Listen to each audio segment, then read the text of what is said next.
Good morning বন্ধুরা, আশা করছি সকলে খুব ভালো আছো। আমরাও খুব ভালো আছি। তো আজকে তোমাদের দেখাবো আমার মায়ের এই গাছটায় কত সুন্দর ফুল ফুটেছে। দেখো, গাছটা ছোট্ট বড় হতে পারে, কিন্তু গাছটার ফুলগুলো যে এত সুন্দর সেটা আমি কল্পনা করতে পারছি না।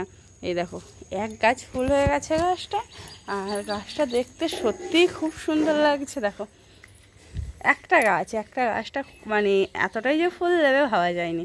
ঠিক আছে, একটা গাছে ফুলে পুরো ভর্তি হয়ে গেছে, আর গাছটায় ফুলগুলো অসাধারণ দেখতে হয়েছে। এই দেখো, এগুলোকে বলা হয় অপরাজিতা ফুল, কেউ বলে নীলকণ্ঠ, যার যেটা মনে হয়। বাট এটা কিন্তু মানে থাবা, দেখো, মানে সিঙ্গেলটা না। ঠিক আছে, সিঙ্গেল অপরাজিতাটা না, এটা কিন্তু ডবল প্যাটার্নেরটা।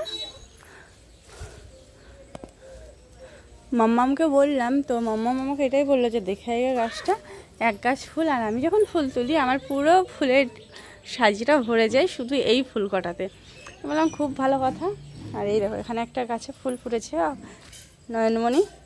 নয়নমণি বলছি, সরি, নয়নতারা। ঠিক আছে, ওখানে একটা ভাই তেজপাতা গাছ লাগিয়েছে, ঠিক আছে। তো এই দেখো, এই ফুলটাও বেশ দেখতে ভালো, এটাও খারাপ না।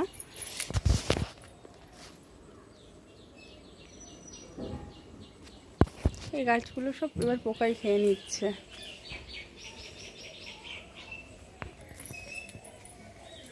আর একটা গাছ দেখাই তোমাদেরকে, জোয়ান গাছ।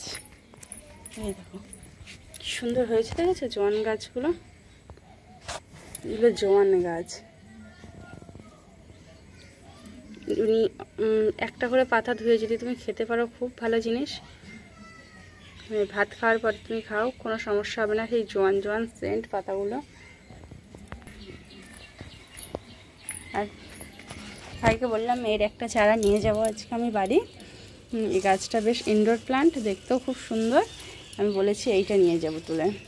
আর এটা দেখলাম একটাই, এটা কি করে আমি মানে নিয়ে যাই? এটা যেহেতু একটাই আছে, ভাইয়ের জন্য রেখে দিতে হবে, ডবল যখন হবে চারা তখন নিয়ে যাব। আর ওই দেখো একটা গাছ কি সুন্দর উঠে পড়েছে জানলা দিয়ে।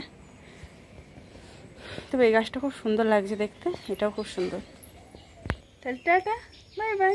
এটা আমি